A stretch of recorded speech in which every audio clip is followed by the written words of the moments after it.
Boa noite, irmãos. Daremos início ao nosso estudo bíblico. Neste momento, eu convido os irmãos a nós fazermos uma oração.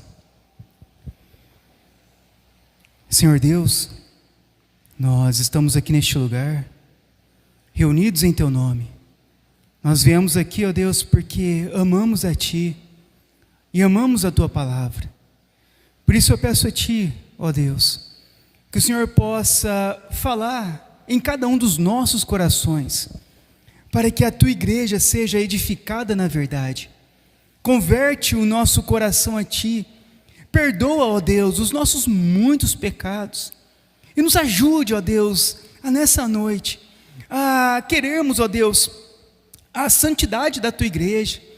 Queremos que a Tua verdade, ela prevaleça sobre as nossas verdades. É por isso que nós precisamos de Ti, para que o Senhor mude o que precisa ser mudado, converta o que precisa ser convertido, e ajude-nos, ó Deus, porque sem o Senhor, nós nada somos. Se não for o Senhor, ó Deus, e nos ajudar, o que faremos, ó Deus? O que podemos fazer? Por isso nós confiamos em Ti, e somente em Ti nessa noite. É o que eu oro e peço, em nome do Teu Filho Jesus. Amém.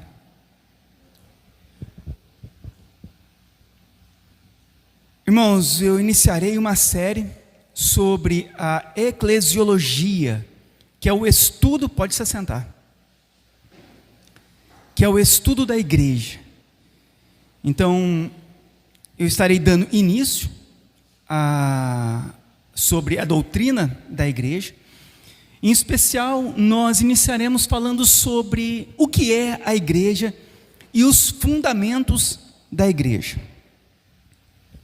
Então, o que é a igreja? Quando nós falamos sobre igreja, a igreja é a reunião de todos aqueles que foram chamados por Deus, os quais, pela ação do Espírito Santo, creem que Jesus Cristo é o Filho unigênito de Deus, enviado ao mundo para redimi-los de seus pecados. É por isso que a igreja é definida como sendo o corpo de Cristo, como diz em Efésios 1, a igreja, a qual é o seu corpo. Então, quando falamos de igreja, a igreja então é a reunião de quem? Daqueles que foram chamados por Deus, pela ação do Espírito Santo, e que creem em Jesus Cristo, e entendem que Jesus é o único Filho de Deus, e Ele é o único que pode perdoar os nossos pecados. Então isso é a igreja. E o que não é igreja? A igreja, ela não é um prédio. Então, quando nós olhamos, geralmente, a concepção que é passado para nós do que é igreja, é o prédio. Mas a igreja não é o prédio. O prédio é apenas o local onde nós nos reunimos como igreja. A igreja é a reunião daqueles que creem. Então, não é o prédio. A igreja também não é um provedor de serviços espirituais. A igreja não é um provedor de libertação, prosperidade. Então as pessoas muitas vezes confundem a igreja e acham que a igreja é um lugar onde vai prover todos os serviços espirituais que ela precisa. Então tudo aquilo que ela precisa, ela olha para a igreja e acha que a igreja, ela tem a obrigação de prover essas coisas. A igreja não é um provedor de serviços espirituais, como muitas vezes nós ouvimos propagandas na rua. A Igreja Universal, vira e mexe, ela passa com um carro de propaganda e fala: quem está sofrendo? Essa é o que eles dizem no carro. Você está sofrendo? Venha que você vai ficar livre do seu sofrimento. Então, e por causa disso, muitas pessoas confundem e acham que ela vai na igreja para ter uma provisão espiritual daquilo que ela precisa. Eu estou com um problema, vou na igreja. Estou precisando de dinheiro, vou na igreja. Preciso de um casamento, vou na igreja. Estou doente, vou na igreja. E não, a igreja não é isso. A igreja é a reunião daqueles que foram chamados por Deus. A igreja não é um lugar de entretenimento e nem clube social. Então nós não viemos à igreja para nos entretermos com algo. Vamos fazer um entretenimento entre nós. E nem clube social. A igreja não é isso. A igreja também não é local de escutar música vibrante. Então as pessoas vão na igreja e falam: nossa, eu gosto daquela igreja. Por quê? Por causa das músicas. E bateria, e nós dançamos e pulamos. Então a mente das pessoas é que a igreja é um local para ela ficar dançando, música e tudo mais. Não é. A igreja também não é lugar de fazer atividades para a família. Muitas pessoas escolhem a igreja com base no que a igreja tem para oferecer para a sua família. Então, elas chegam: o que a tua igreja pode oferecer para a minha família? Quais são os entretenimentos? Quais são os lazeres? Como que é? Então, as pessoas têm um entendimento errado, que a igreja é um lugar de atividades. Para atividades para jovens, atividades para crianças, atividades para tudo quanto é tipo de faixa etária, e assim por diante. E não, a igreja não é lugar que provém atividades para a família, não é isso. E a igreja também não é assistencialismo social. A igreja também não é um lugar que a pessoa vem para receber cesta básica, ou alguma ajuda com relação a isso. Então isso não é igreja.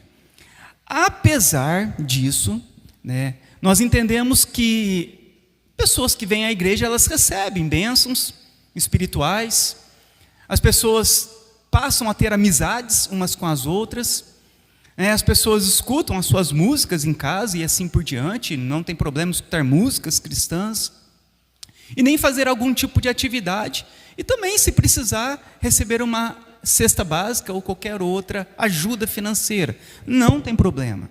A igreja, ela pode sim prover alguma dessas coisas, mas isso não é a igreja.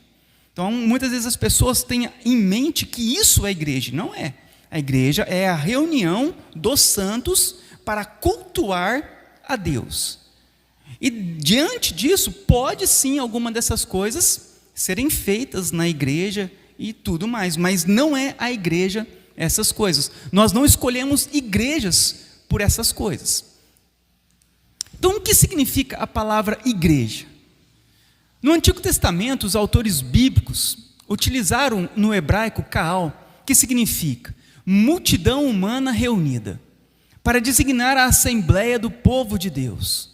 O Senhor escreveu, em Deuteronômio diz, o Senhor escreveu os 10 mandamentos no dia em que estavam todos reunidos. Então, igreja, o que é? No Antigo Testamento mostra que igreja era o povo reunido. E no Novo Testamento, o termo grego eclésia designa a igreja cristã e significa reunião de pessoas, ajuntamento, assembleia. E tem tanto o sentido de pluralidade, como comunidades locais, como diz em Colossenses 4,15, saudai os irmãos que estão em Laodiceia, quanto em seu aspecto universal, destacando sua unidade, ou seja, só há uma igreja, como diz em Atos 20, 28, o qual o Espírito Santo vos constituiu bispos para pastoreardes a igreja de Deus. Então a palavra tanto no hebraico, como a palavra no grego, fala o quê? Que a reunião de pessoas significa igreja. Então isso que nós estamos fazendo aqui, essa reunião, é chamada igreja. É isso, essa reunião de pessoas. E a igreja, ela é vista tanto no sentido de pluralidade, que são comunidades locais, várias comunidades que se juntam como igreja. Então nós entendemos que não somos somente nós que somos a igreja, nós somos uma das igrejas que estão aqui em São Joaquim da Barra. Então tem outra ali na esquina, tem outra que se reúne, outra, tem diversas. Então há essa pluralidade de várias comunidades que se reúnem como igreja, mas também há o aspecto universal.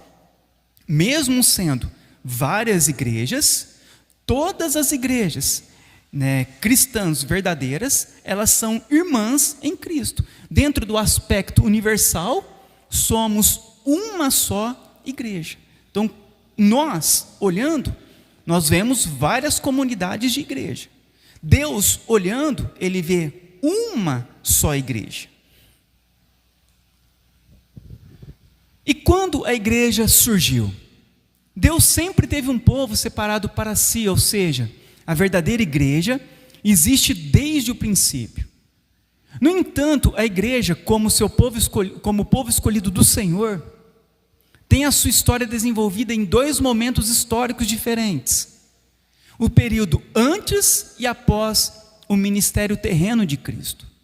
No período antes, a verdadeira igreja pode ser identificada desde os tempos mais remotos, antes da aliança com o próprio povo de Israel. Personagens como Abel, Enoque e Noé são exemplos disso, pois amavam ao Senhor e se distinguiam da perversidade ímpia de outras pessoas de seu tempo.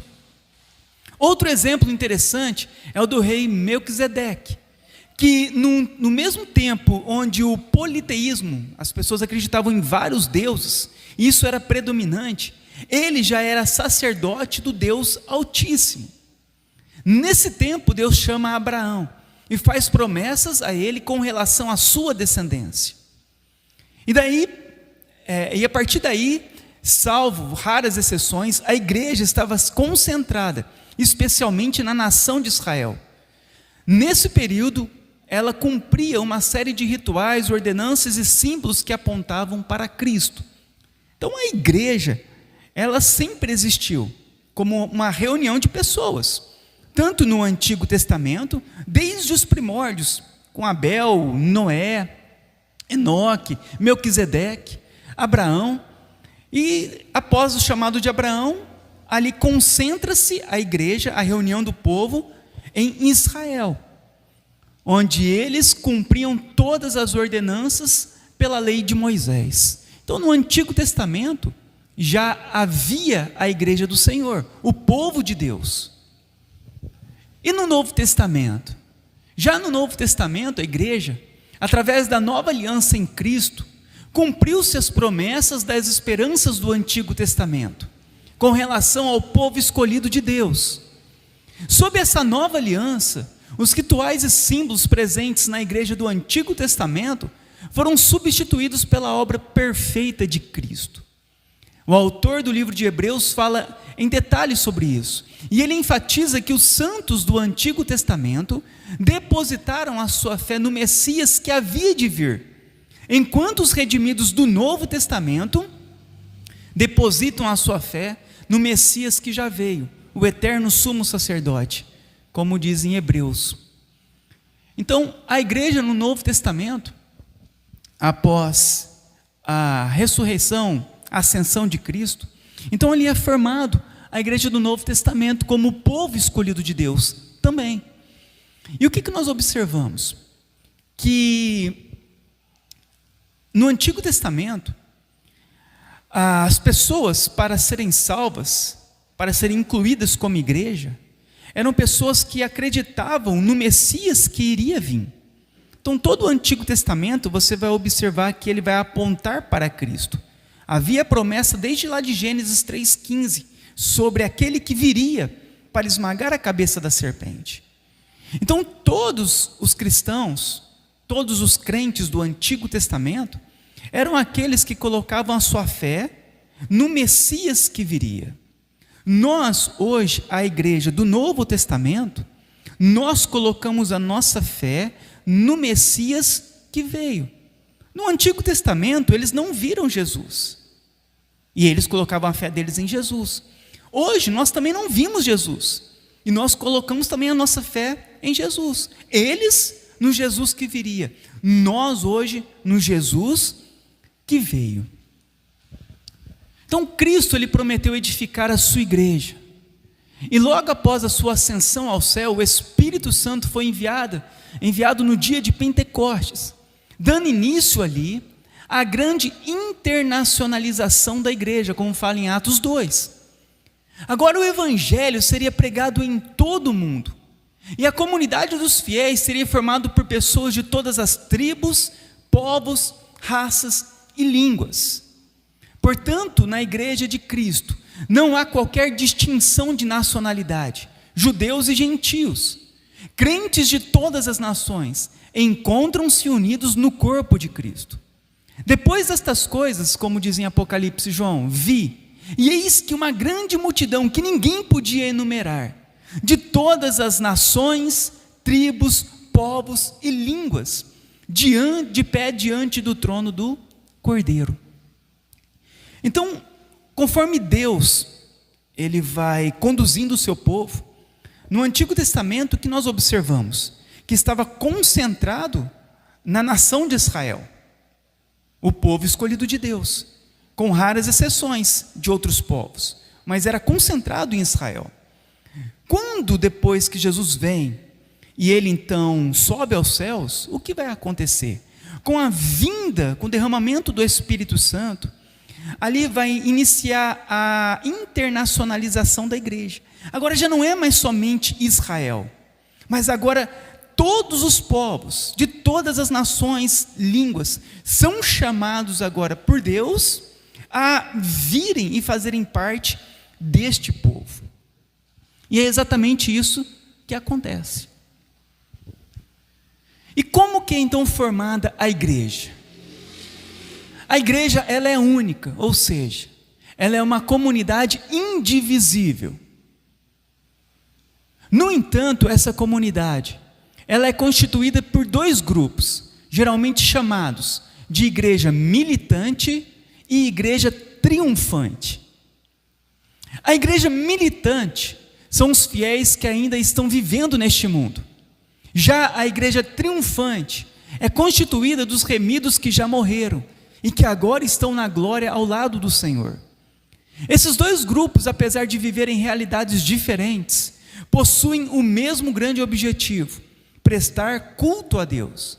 A igreja militante e a igreja triunfante, finalmente, se encontrarão na ocasião da segunda vinda de Cristo, com a ressurreição dos mortos. Então, a igreja, ela é uma comunidade única, indivisível. E ela é formada por dois grupos de pessoas: os militantes, que estão vivos, militando porque estão ainda lutando. Até o fim nós deveremos lutar contra o pecado, lutarmos para sermos santos, lutarmos. E a igreja triunfante, que são aqueles que lutaram e venceram, e hoje estão no céu. Então é formada por esses dois grupos de pessoas, que eles tinham como objetivo, e temos como objetivo, o culto a Deus. E na segunda vinda, todos nós seremos unidos diante do Senhor. Enquanto esse dia glorioso não chega, a igreja militante, presente nessa terra, se reúne e se organiza em comunidades locais, que cultuam Deus, meditam em sua palavra e celebram os sacramentos. Essas igrejas locais, apesar de serem inúmeras, fazem parte de uma única igreja universal. Isto é, a igreja é só um corpo em Cristo.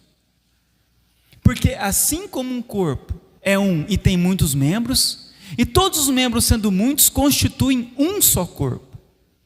O Novo Testamento destaca a vital importância de todos os cristãos estarem inseridos em uma comunidade local, pois a igreja é uma unidade, onde os seus membros são alimentados, disciplinados, edificados, cuidados por ministros instruídos por Deus, e juntos participam do ministério e testemunho do Evangelho.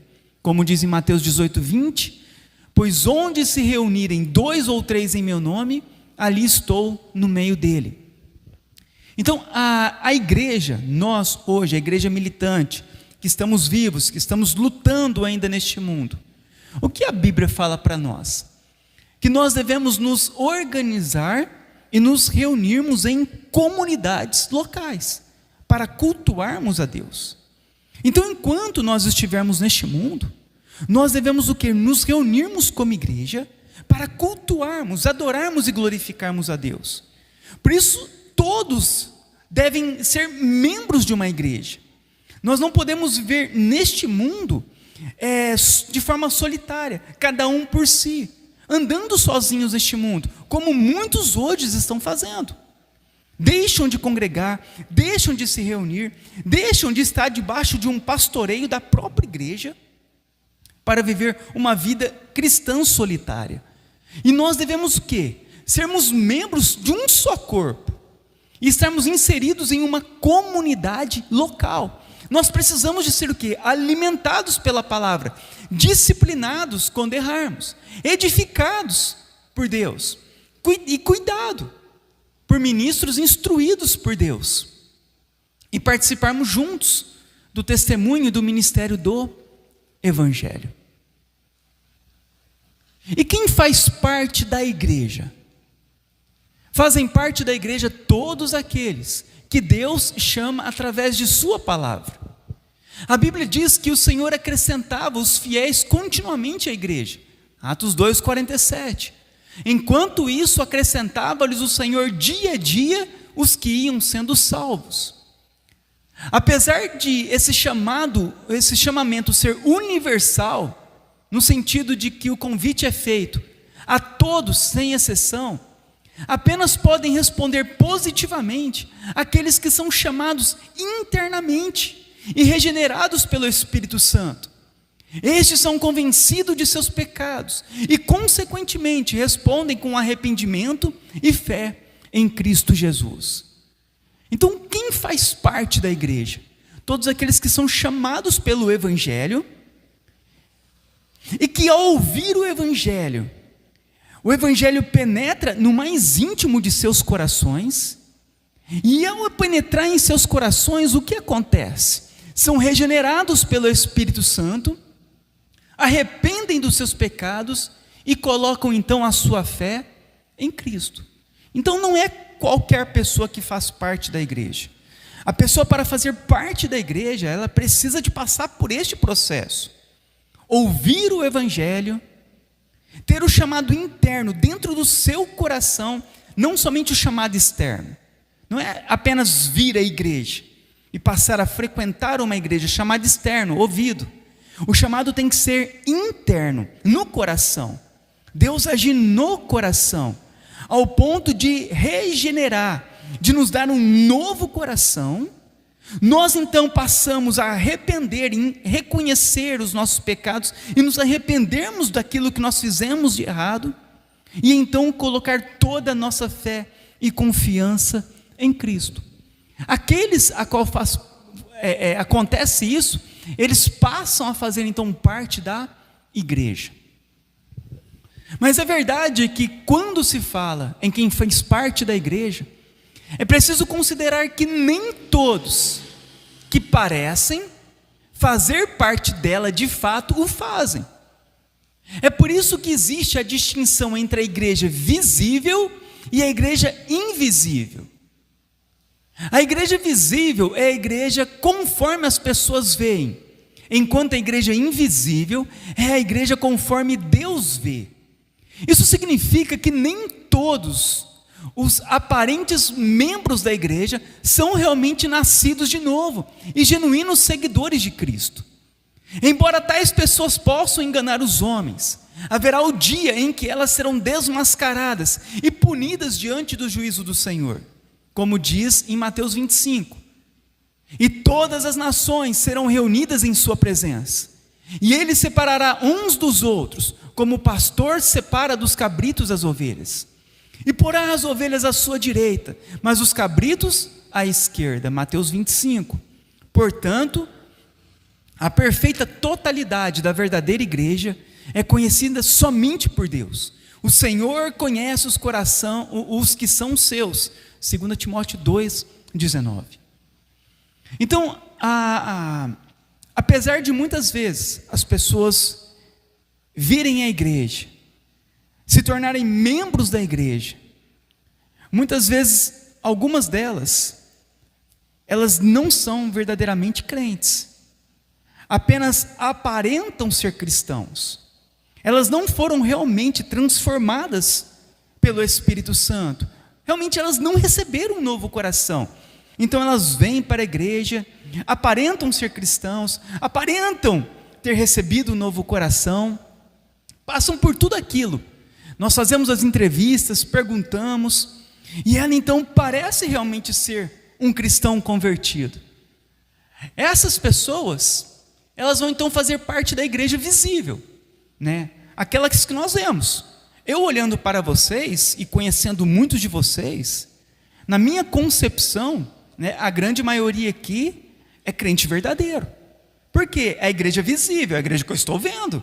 Eu vejo vocês, converso com vocês. Então, diante daquilo, aparentemente, parece serem cristãos verdadeiros.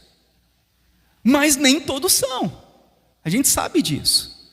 Nem todos os que parecem ser, realmente são. E os que realmente são aqueles que fazem parte da igreja invisível, que é aquela que só Deus conhece. Porque eu não conheço o coração de vocês. Talvez vocês estão aqui, aparentando ser cristãos, mas dentro do coração de vocês, vocês vivem uma vida distante do Senhor. Aparentam ser, mas não são. Mas Deus conhece quem são. Então, é por isso que nós distinguimos os dois tipos de igreja. A igreja visível, que é a igreja que nós vemos, que aparentam todos ser cristãos, e a igreja invisível, que é aquela que Deus conhece, que é a igreja verdadeira, que é a igreja realmente convertida. Essa é a igreja que será salva, que irá morar no céu. E qual é a missão da igreja?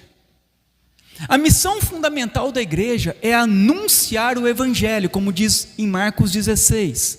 E disse-lhes: ide por todo o mundo e pregai o evangelho a toda criatura. O que é o evangelho? Significa a palavra evangelho, boas novas, boas notícias. Então, pregarmos o evangelho significa, primeiro, precisamos de mostrar que todos são pecadores e que os pecados os condenará. Depois que a pessoa tiver consciência dos seus pecados, então anunciamos a boa notícia, que Cristo veio para morrer pelos nossos pecados e nos salvar da condenação eterna. Então devemos proclamar, a missão da igreja, proclamar ao mundo que Jesus é o único Senhor e Salvador, explicando que através de sua obra redentora, Deus ordena aos pecadores o arrependimento para que tenham a vida eterna. Como diz em Atos 17:30, Deus não levou em conta os tempos da ignorância, mas agora Ele ordena a todas as pessoas, em todos os lugares, que se arrependam. Então, a igreja, ela tem uma missão. Então, aqueles que querem fazer parte da igreja, que são membros da igreja, nós temos uma missão. E a nossa missão é pregar o evangelho, é anunciar o evangelho para todas as pessoas. E essa missão, ela é ordenada a todos nós.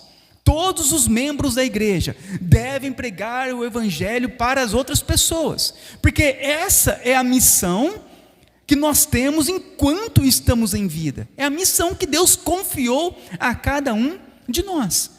Então todos devem obedecer a essa missão de pregar o evangelho. Então a igreja tem essa missão e todos nós devemos anunciar o evangelho. Consequentemente, a igreja também deve manifestar as virtudes do Espírito Santo e realizar obras de compaixão e misericórdia, cumprindo assim o mandamento de Deus de amar o próximo. Como a igreja é a comunhão dos fiéis que foram feitas novas criaturas em Cristo, assim devemos nos conformar à imagem de Cristo, demonstrando generosidade e bondade diante das pessoas, como diz em Romanos 12. Se o teu inimigo tiver fome, dá-lhe de comer. Se tiver sede, dá-lhe de beber. Não te deixes vencer do mal, mas vence o mal com o bem. Então, uma vez que a igreja, ela é formada por verdadeiros cristãos, os verdadeiros cristãos devem demonstrar isso pelas virtudes do mesmo Espírito que os convenceu dos pecados. Se o Espírito Santo está em nós, e nos convenceu dos pecados e nos conduziu a Cristo, esse mesmo Espírito, ele produzirá em nós o seu fruto. E esse fruto, as virtudes dele, devem ser manifestadas nesse mundo. É por isso que todo cristão, ele é chamado para amar o seu próximo, para manifestar as virtudes de Deus, que realmente houve uma verdadeira conversão, que realmente nós somos crentes verdadeiros, crentes sinceros. Então, nós temos a missão de anunciar o Evangelho e, consequentemente, nós manifestaremos a glória de Cristo aqui neste mundo, pela nossa maneira de viver, pela forma como nós nos portamos diante do pecado, pela maneira como que nós nos portamos diante das outras pessoas.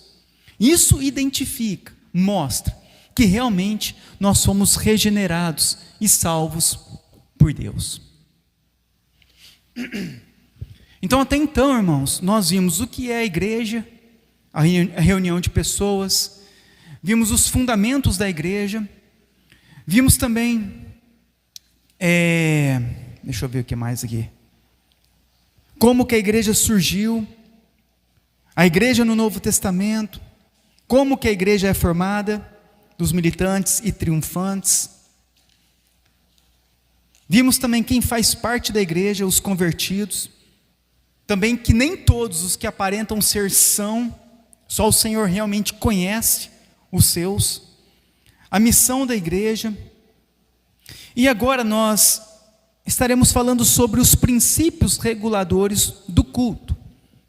E o que são os princípios reguladores do culto?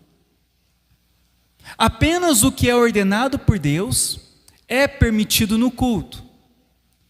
Tudo o que é ordenado e claro no culto da igreja, no Novo Testamento. Portanto, tudo o que foge desses elementos, nós não fazemos, para não acrescentar algo que Deus não mandou e correr o risco dele não aceitar o nosso culto. Este princípio regulador exclui muitas práticas comuns em igrejas pentecostais, neopentecostais, carismáticas e até mesmo tradicionais. Este princípio regulador diz que Deus não aceita o culto que tem elementos, além daqueles que são prescritos na palavra, na sua palavra. E em nossa igreja local, nós cremos assim. Por isso, a nossa liturgia, o nosso culto, é simples e direto, porque fazemos apenas o que é ordenado. Então vamos entender um pouco a respeito disso. No Antigo Testamento nós vemos muitos rituais e muitas práticas judaicas. Aqueles rituais, aquelas práticas, elas faziam parte da igreja, da reunião do povo de Deus no Antigo Testamento. Mas tudo aquilo apontava para a obra perfeita de Cristo. Aqueles rituais, cerimoniais, tudo aquilo que envolvia aqueles sacrifícios, tudo apontava o templo de Salomão, tudo apontava para a obra perfeita de Cristo. Então, no Novo Testamento, a igreja, ela é dotada desse entendimento. E a partir dali, nós vamos ver que os princípios reguladores são então ordenados. O que deveria ser feito quando então a igreja se reunisse? E dentro desses princípios reguladores, aquilo que regula o nosso corpo, o nosso culto, a liturgia, o culto, era sempre de uma forma bem simples e clara. Quando você olha os cultos que Jesus fazia, o povo se reunia em torno dele, cantavam-se louvores, pregava-se a palavra, anunciava-se ali o evangelho, o chamado ao arrependimento. Você vê o culto quando era feito ali por João Batista. O povo se reunia, ele anunciava o evangelho, chamava o povo ao arrependimento, batizava o povo nas águas. Então a liturgia, o culto no Novo Testamento é algo bem simples e direto. E é sobre isso que nós vamos falar. Então, não podemos ter a pretensão de tornar o culto mais santo e nem mais atrativo. e usar isso de pretexto para adicionar coisas. Então, muitas vezes, o que vai acontecendo ao longo do tempo? Nós vemos que começa a surgir muitas coisas em torno do culto, para tentar trazer a visão, o entendimento de algo mais santo, ou a respeito de algo mais atrativo para as pessoas, e vão surgindo muitas coisas.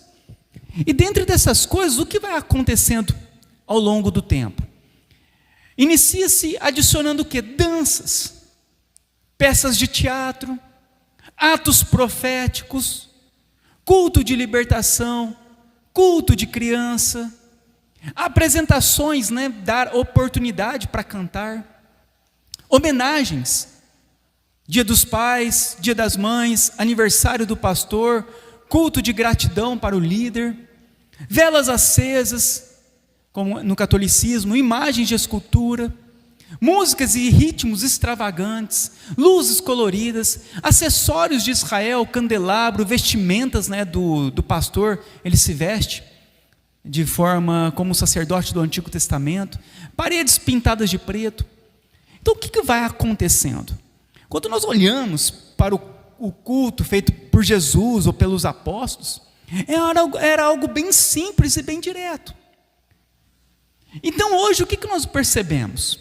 Igrejas que vão adicionando danças. Você vai em igrejas, as pessoas ficam dançando na frente, vai cantando os louvores e ficam dançando com véu, com um pano. Tem teatro, você vai ao culto e as pessoas vão fazer teatro. Imagina Jesus fazendo um teatro, Pedro, João, Paulo, os apóstolos fazendo um teatro. Olha, hoje não vai ter a pregação, vamos fazer um teatro no culto. Nós não vemos isso em nenhum lugar das Escrituras, fazendo teatro durante o culto. Quer fazer o teatro? Você pode evangelizar com o teatro. Vai lá na praça, faz um teatro e tudo mais. Mas no momento do culto, não existe dança. Não existe teatro na Bíblia durante o culto. Nem atos proféticos. Nem cultos tipo libertação. Olha o ponto que vai chegando às igrejas de hoje. O culto de libertação. Eles programam que Deus vai fazer naquela noite, como se eles ordenassem o que Deus deveria fazer. Os homens programam o que Deus tem que fazer. E se Deus não quiser libertar ninguém? E se Deus não quiser fazer nada com ninguém? Quem vai obrigar Deus a fazer? Mas o que acontece? Como atrativo, eles vão inventando essas coisas, vários tipos de culto. Culto de prosperidade, vem na igreja que Deus vai te prosperar. Opa, peraí, quem somos nós para ordenarmos ou falarmos em nome de Deus que Deus vai prosperar, ou que Deus vai libertar, ou que Deus vai fazer algo? Deus faz se Ele quiser, Ele é Deus, não somos nós.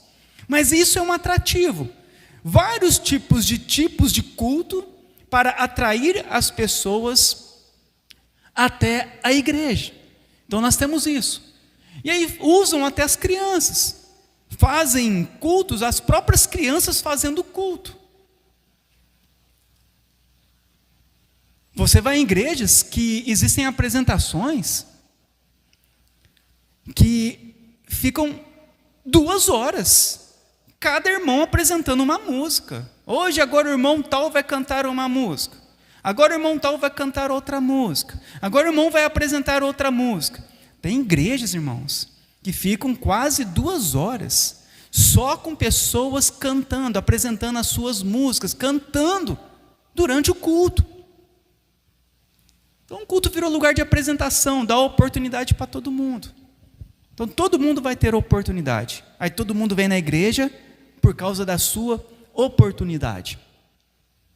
Homenagens. O culto, ele não é para os homens. O culto não é para nós. Não é para homenagear pais. Não é para homenagear as mães. Não é para homenagear o aniversário do pastor. Por isso que vocês vão ver que ninguém vai me homenagear. Vai trazer um bolo aqui para mim, que comer aqui e cantar parabéns no culto. Por quê? porque o culto não é lugar para isso. A Bíblia diz: ao Senhor Deus adorarás e só a Ele darás culto. O culto deve ser dado somente a Deus. Nós não estamos aqui para recebermos culto, para recebermos homenagem. Somente Deus pode receber culto, somente Deus pode receber homenagem, somente Ele. Então você não vai ver isso aqui. Quer fazer uma homenagem, é fora do ambiente de culto, porque no momento que nós nos reunimos como o culto ao Senhor, é só Ele quem deve receber culto. Então você não vai ver nada disso. Gratidão de líder, esquece. Vela acesa. No catolicismo, se você for lá na igreja católica, você vai observar que eles fazem as reuniões com velas acesas, imagens de escultura. Também aqui não é lugar de músicas extravagantes, aquelas músicas agitadas, porque nós vamos ver a respeito do louvor. Então não é lugar para nós virmos para ouvir música. Viemos na igreja para ouvir músicas. Nós viemos para adorar ao Senhor. Então, mas eu gosto desse tipo de música, então vamos tocar esse tipo de música, e vamos dançar, e vamos pular. Não, o culto é somente para o Senhor, somente para Ele. Então, tudo pertence a Ele. Então, nós não usamos ritmos extravagantes, ou algo que vai mexer com o nosso sentimento. Nós não estamos aqui para sentimentalizar as pessoas. Como eu vim desse ambiente de louvor durante muitos e muitos anos, eu sei como que é. Dependendo o toque que você faz no teclado, você arrepia as pessoas. As pessoas começam a chorar pelo toque do teclado, pelo toque da guitarra, pelo toque do violão. É muito fácil sentimentalizar as pessoas, trazer o arrepio às pessoas. Mas isso não é aquilo que realmente faz parte do nosso culto. Nós não estamos aqui para sentimentalizar diante disso. Nós estamos aqui não é para sentir, eu quero ir lá para sentir, eu preciso de sentir. O culto não é para nós. O culto é para o Senhor, é para nós adorarmos a Deus. Isso é o verdadeiro culto. Mas olha como que transformaram o culto hoje. O culto são para as pessoas. Observa as letras, observa os toques das músicas. Já foram estudado isso. As músicas que nós tocamos, que as igrejas em maior parte tocam hoje, são músicas que já foram estudadas para trazer esse arrepio, esse toque nas pessoas. Então a pessoa ela está na igreja sentindo a música, mas nunca nem ouviu o evangelho, nem salva foi. Mas ela acha que foi porque ela chora, porque aquela música toca nela, porque aquela letra levanta o ego dela. E outras coisas, luzes coloridas, acessórios, coisas de Israel, bandeira de Israel, paredes pretas e assim por diante. O que a Bíblia diz para nós? Deuteronômio 4:2: não acrescentareis a palavra que vos mando, nem diminuireis nada dela, para que guardeis os mandamentos do Senhor vosso Deus, que eu vos mando. Brian Schiltley, ele diz assim: tudo o que não é ordenado pela Escritura no culto a Deus é proibido. Tudo que a igreja realiza no culto deve ter base em um mandamento explícito, claro, ser lógico e claramente deduzido da Bíblia. O pastor Paulo Anglada, ele diz: o que não for diretamente ensinado nas Escrituras ou necessariamente deduzido de seu ensino é proibido no culto. Então tudo que não é ordenado pela Bíblia é proibido por Deus. Então se Deus não ordenou nada dessas coisas, é porque Ele não quer que isso seja feito. Então quais são os princípios que regem o culto em uma igreja bíblica? Então os irmãos, muitas vezes os mais novos que estão chegando, talvez estranho, porque chega na igreja e vê algo totalmente diferente. Uma igreja organizada, não tem gritaria, ninguém fica dançando, pulando. Então há uma organização durante o culto. Então E as músicas, por que esse tipo de música? Por que esse tipo de pregação? Por que é dessa forma? Então, como vem de muitas igrejas pentecostais, neopentecostais, carismáticas, ou outros tipos de igreja, na hora que chega talvez tenha aquele impacto, e não entende o porquê. Mas o porquê é porque somos uma igreja bíblica, e tentamos reproduzir somente aquilo que foi ordenado por Jesus e passado aos apóstolos. Então, o que faz parte de um culto numa igreja bíblica? O cântico congregacional. Colossenses 3,16 diz: a palavra de Cristo, as Escrituras, habite em vós abundantemente, em toda a sabedoria, ensinando-vos, admoestando-vos uns aos outros, com salmos, hinos e cânticos espirituais, cantando ao Senhor com graça em vosso coração. Então, o primeiro princípio do culto é o cântico congregacional. O que significa o cântico congregacional? Que quem vai cantar é a igreja, não é o cantor que está com o microfone. Muitas vezes, em muitas igrejas, o cantor canta uma música que talvez ninguém conhece ou difícil de ser cantada, e ele fica cantando e todo mundo assistindo aquela pessoa cantar durante o culto. E o culto, ele é um cântico congregacional. Todos cantam juntos, e a voz de todos deve ser ouvida. Então você vai ver sempre o louvor, o grupo de louvor mais baixo, para que todos cantem e todos adorem ao Senhor no momento do culto. Então Deus, ele quer ver o quê? Ele não quer ficar escutando o violão, a bateria tocando. Ele quer escutar o nosso coração, a nossa voz. Ele veio aqui para escutar nós cantarmos. Então isso são um cântico congregacional, toda a igreja cantando. E 3 coisas são sugeridas no texto que nós cantamos do cântico congregacional. Primeiro, o seu conteúdo. Você vê que nós cantamos o quê? A palavra de Cristo, as Escrituras. E ele diz com salmos, hinos e cânticos espirituais. O que significa? Primeiro, o seu conteúdo. Nós não cantamos qualquer tipo de música aqui na igreja. É selecionadas as músicas. Primeiro, os salmos. O que são salmos, como fala aqui? Nós entendemos que são os salmos da Bíblia, os salmos do Antigo Testamento. Então, nós temos muitas músicas que nós cantamos aqui, que são salmos. Nós reproduzimos os salmos e cantamos os salmos. O que nós entendemos por hinos? Entendemos que são poemas curtos, compostos para o serviço religioso e cantados em louvor a Deus. Geralmente os hinos são os outros cânticos que nós encontramos na Bíblia, que não estão no saltério, que não estão nos livros de salmos. Fora dos livros de salmos, nós temos vários outros tipos de poemas, de cânticos, tanto antes de salmos, como também no Novo Testamento. Nós temos muitos hinos cantados por Paulo, escritos por Paulo, poesias que nós cantamos, como aquela música, porque dele, por ele e para ele são todas as coisas. E outras diversas, que fala lá em Romanos. Quem nos separará? Romanos 8.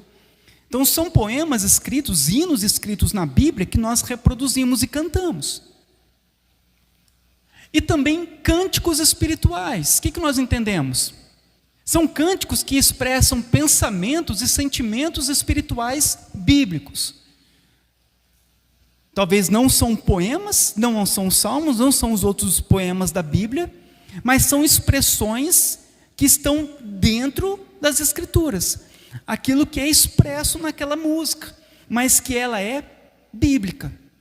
Então, há outros hinos que nós cantamos dessa forma, que nós expressamos o nosso amor, o nosso desejo por Deus e tudo mais, a respeito de Cristo, e aquilo é expresso com variedades de versículos espalhados pela Bíblia, mas é um cântico bíblico. Então, isso seriam os cânticos espirituais, aqueles que expressam esses pensamentos e os sentimentos, mas que são bíblicos. Agora, o que não é bíblico? Aquele louvor Lindo, lindo, lindo és. Não tem um louvor que fala isso? Você não vai encontrar na Bíblia nenhuma passagem chamando Deus de lindo. Por isso que nós recusamos esses tipos de louvores. Se fosse santo, santo, santo és, glória, glória, aí é diferente, porque santo tem na Bíblia, mas lindo não tem. Então, quando não tem, nós recusamos. Nós não vamos cantar uma coisa que no caso seria um cântico espiritual, entraria nisso, né? Que expressam pensamentos e sentimentos espirituais. Mas nesse caso não é bíblico. Como todos aqueles outros tipos de louvor. Esse aí é o que as pessoas consideram bíblica, mas não é bíblico, porque não tem na Bíblia. Aí tem aquela que você gosta lá, Léo, sabor de mel, né? Então você vê, são músicas, estou brincando, viu? O Léo não gosta não. São músicas, louvores, que é apresentado para as pessoas como louvores que expressam o quê? Pensamentos e sentimentos espirituais, mas que não têm base bíblica para aquilo. Então, os louvores que nós escolhemos aqui na igreja, eles precisam ter todos essas credenciais para poderem então serem cantados aqui. Então, por isso que você não vai ver qualquer tipo de louvor sendo cantado. Nós então escolhemos louvores que são bíblicos. Então, esses 3 elementos podem ser resumidos como todos juntos, toda a igreja junto, cantando a Bíblia. Então é isso que nós precisamos. Nós estamos aqui, habita ricamente em nós a palavra do Senhor. Nós nos reunimos aqui para cantarmos juntos a Bíblia. E eu deixei aqui uma observação. Não existe na Bíblia ministério de louvor. Louvor não é um ministério na Bíblia. Não existe isso. Louvor nós tratamos apenas como um grupo de músicos. São apenas músicos. Não existe esse ministério na Bíblia. E também não existe, músico não é levita. Às vezes as pessoas chamam os músicos de levita. Se você vai numa igreja que existe ministério de louvor e que o músico é levita, você já sabe que não é uma igreja bíblica. Porque não existe nem existe ministério de louvor e nem quem canta é levita. Levita são descendentes judeus da tribo de Levi. É isso que é levita. Então aqui você já vai começar a perceber muita coisa do que realmente é uma igreja bíblica. Segundo, o que faz parte do culto? Oração. A oração coletiva era fundamental para a adoração no Antigo Testamento.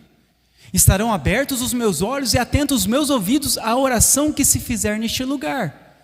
2 Crônicas 7,15. Paulo descreve também a oração como um elemento de adoração, e que era feito quando a igreja se reunia no Novo Testamento. 1 Timóteo 2.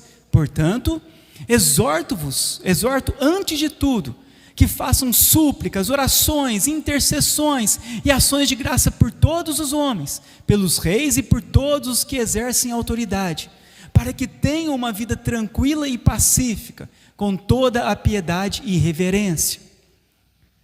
O conteúdo dessas orações deve ser bíblica e entendível, de modo a edificar todos os presentes, como diz em 1 Coríntios 14, seja tudo feito para a edificação. Então, outra coisa que faz parte do culto é a oração. É por isso que você vai sempre ver nós orando, intercedendo e assim por diante. E o que acontece às orações? As orações, elas devem ter base bíblica. Eu não posso orar, eu ordeno agora que Deus vai te abençoar. Recebe agora o poder de Deus na sua vida. É hoje que a tua vida vai ser transformada. É hoje que o céu vai descer. Eu não posso orar dessa forma. Por quê? Porque isso não é bíblico. Eu não ordeno a Deus, eu não ordeno para o céu descer, eu não ordeno bênçãos. É só Deus quem pode fazer isso. Nós pedimos, suplicamos para que Deus nos abençoe. Então o que nós podemos falar, orar: Senhor, eu peço a Ti, tenha misericórdia de nós e nos abençoe. Eu não posso chegar e falar assim: a bênção chegará agora na sua vida. Opa, eu não sou Deus. Você começa a ver orações Como que é diferente? A nossa oração tem que ser bíblica. E ela tem que ser entendível. O que é falado na igreja, o que nós oramos, toda a igreja, ela deve entender. É por isso que eu vou depois estar falando a respeito de orações em línguas. Eu vou tratar desse assunto em breve. Mas você já observa que tem que ser entendível, né? E muitas vezes, em muitas igrejas, ficam só orando em línguas. Não se entende nada, não se edifica nada, porque a igreja reúne para orar, para suplicar, para interceder, e assim por diante. Então tudo tem que ser feito para a edificação de toda a igreja. Então a oração deve ser bíblica e entendível. O terceiro componente do culto, da liturgia do culto, é a leitura das Escrituras. 1 Timóteo 4,13. Até que eu venha, dedique-se à leitura, à exortação e à doutrina. 1 Tessalonicenses 5. Conjuro-vos pelo Senhor, que esta carta seja lida a todos os santos irmãos. Então, nós temos no Novo Testamento a leitura das Escrituras como sendo algo essencial no momento do culto. Então as igrejas, naquela época, elas deveriam ler a Escritura em voz alta, durante as suas reuniões. Paulo mandava as cartas e eram lidas durante as reuniões. A leitura das Escrituras era a parte essencial da adoração no Antigo Testamento também.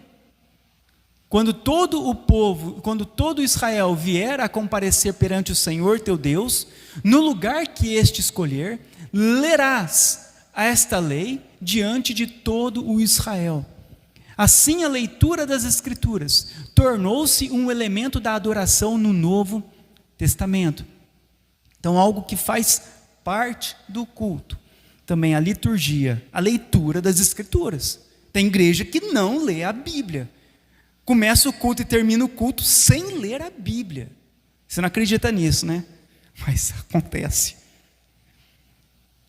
Então, a leitura das Escrituras é parte fundamental. Então, nós fazemos a leitura. Iniciamos o culto com a leitura. Durante a pregação, novamente lemos as Escrituras. E assim se desenvolve. Na reunião de oração, nós fazemos a leitura dos Salmos, lemos a Escritura. Hoje mesmo, nós estamos lendo a Escritura. Então, a Escritura ela faz parte do culto a Deus. É o terceiro elemento. O quarto elemento do culto é a pregação. 2 Timóteo 4 diz: pregue a palavra, esteja pronto a tempo e fora de tempo, convença, repreenda, exorte, com toda longanimidade e ensino. A pregação ela é fundamental para a adoração pública. O sermão é o clímax da nossa adoração, quando ouvimos a voz viva de Deus e somos levados a nos entregar a Ele em consagração e serviço. Essa visão elevada da pregação foi recuperada na Reforma. Os púlpitos se tornaram característica dominante nos edifícios da igreja. Antes da Reforma protestante, os cultos feitos no catolicismo romano eram feitos em latim. Então ninguém entendia o que era pregado na igreja naquela época. Quando inicia-se então a Reforma protestante, uma das coisas que foi reformado na Reforma foi o púlpito, a pregação. E aí o que eles fizeram? De algo que era praticamente banal na igreja antes da Reforma, porque um culto onde se pregava em latim, orava em latim, falava em latim, ninguém sabia latim. E muitas vezes nem os próprios padres que falavam o latim, que liam lá o latim, sabiam o latim. Então o povo era totalmente ignorante diante das Escrituras. Então uma coisa que você não entendia, pouco valor tinha. Mas quando os reformadores vieram, o que acontece? Foi uma das maiores reformas, acontece no púlpito, na pregação. A pregação ela passa a ser a parte mais elevada do culto. Há pelo menos 2 motivos para essa visão elevada da pregação. Primeiro, a pregação fiel da palavra de Deus é o próprio Deus falando. Segundo lugar, geralmente é por meio da pregação da palavra que os pecadores são salvos e os santos santificados. O Espírito de Deus faz da pregação da palavra um meio eficaz de convencer e converter os pecadores e edificá-los em santidade e conforto pela fé e para a salvação. Então, por que é tão importante a pregação? Porque quando se prega a pregação, se expõe as Escrituras, e você lê e explica as Escrituras, é como se o próprio Deus estivesse falando. Se você está lendo o que Deus deixou escrito para nós, essa palavra é o próprio Deus falando a nós. E a importância, por quê? Os pecadores vão ser salvos através da pregação da palavra. Quando anuncia-se o Evangelho, é chamado os pecadores ao arrependimento. Então a pregação, ela é um elemento do culto importantíssimo. Outra observação: existem igrejas que cantam tantas músicas que mal sobra tempo para o momento da pregação. A pregação é o momento mais importante do culto, é o momento em que nós abrimos a Bíblia. Deus agora vai falar. É aquele momento, é o ápice do culto, é o clímax do culto, é a pregação, a exposição. Nós viemos aqui porque nós queremos ouvir a palavra de Deus. Mas infelizmente, como é desprezado o Evangelho em muitas igrejas, as Escrituras, acaba se colocando outras coisas no lugar. Então coloca-se música e fica cantando, fica apresentando, fica fazendo teatro, vamos dançar, e assim por diante.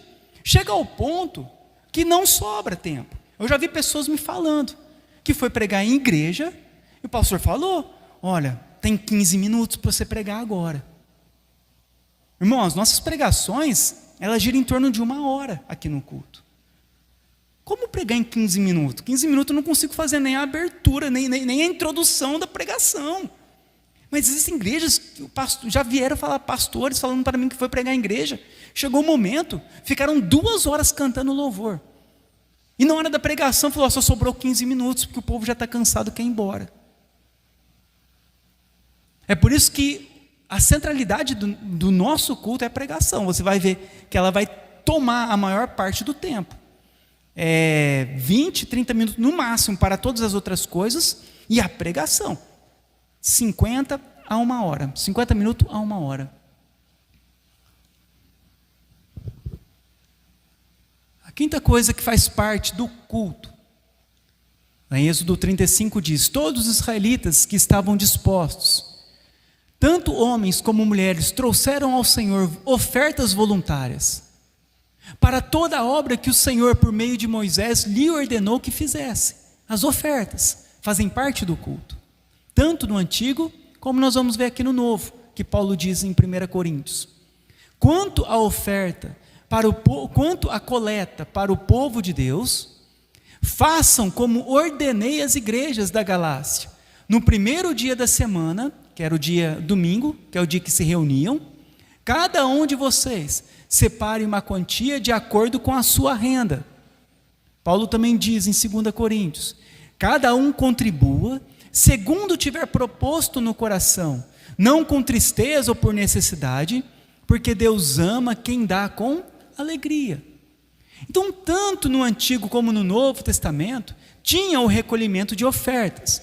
O problema surge com a teologia da prosperidade, que ensina a barganhar com Deus, a exigir de Deus bênção e a prometer multiplicação de dinheiro para os fiéis. As ofertas eram feitas, eram recolhidas, tanto no Antigo como no Novo Testamento, pela igreja. Mas infelizmente, por causa da teologia da prosperidade, que ensinaram tudo errado, o povo a barganhar com Deus: olha, você precisa de dar para Deus te abençoar, quanto mais você dá, mais Deus vai te retornar, se você não dá, Deus vai te punir. e o diabo vai vir, vai devorar todas as suas finanças, tudo vai dar errado na tua vida. Então, por causa dessa teologia da prosperidade, né, que não, se você deu, meu irmão, e você está passando necessidade, você tem que exigir de Deus, porque você é fiel. Exige de Deus, coloca Deus na parede, Ele é obrigado a te abençoar. É isso que é ensinado na teologia da prosperidade. Multiplicação de dinheiro. Quem nunca ouviu falar que o dinheiro é uma semente? Quanto mais você plantar, mais você vai colher. Se você plantar 10, você vai colher pouco, mas se você plantar muito, você vai colher muito, né? Você vai colher 30, 60 e a 100 por um. Você vai lá e oferta uma semente de R$100. E você vai colher então até 100 vezes mais. De 100, você vai colher 10.000. Creio que nenhum de nós nunca aconteceu isso, né? Você nunca trouxe R$100 e no outro dia tinha 10.000 lá na sua conta lá. Mas todo culto, toda hora eles ensinavam isso. E por causa dessa teologia, o que acontece? Muitos cristãos fecham o coração para as ofertas. Acham que não precisam mais ofertar porque foram roubados nas igrejas pentecostais e neopentecostais. Mas não, faz parte do culto. Nós devemos ofertar nos cultos, trazer parte daquilo que do nosso suor, do nosso trabalho, parte da nossa renda, porque é necessário para diversas coisas o nosso dinheiro. Nós não damos ênfase nisso, mas nós temos que ter a consciência que isso faz parte do culto. Nós trazermos as nossas contribuições com alegria ao Senhor, sabendo que antes era roubado de você, antes era ensinado errado, antes o pastor ficava com tudo. Hoje não, nós sabemos das nossas responsabilidades, temos tudo aqui no mural da igreja, tudo o que é arrecadado, então é bem transparente, o que nós fazemos com o dinheiro. E para terminar, o sexto item, que faz parte do culto, são as ordenanças, os sacramentos, o batismo e a ceia do Senhor. São ordenanças de Cristo e, portanto, elementos da adoração no Novo Testamento. Primeiro, a ceia do Senhor, como diz em Atos 20, ora, no primeiro dia da semana, quando os discípulos se reuniam para partir o pão, Santa Ceia. Primeiro dia da semana, no domingo eles se reuniam para cear. E também o batismo, como diz em Marcos, quem crer e for batizado será salvo. Como a ordenança pela qual um indivíduo é visivelmente unido à igreja através do batismo. Ele é certamente uma parte apropriada da adoração da igreja. Então, tanto o batismo quanto a ceia do Senhor estão fundamentados em ordens explícitas, claras de Jesus. Por isso nós, os batistas, passamos a chamá-los de ordenança. Elas nunca podem ser consideradas opcionais, o batismo e a ceia. São essenciais para o discipulado e estão na própria essência da igreja local. Então, nós aprendemos hoje, irmãos, a respeito de todas essas coisas, a respeito da igreja, e os seus fundamentos, e aquilo que rege o nosso culto.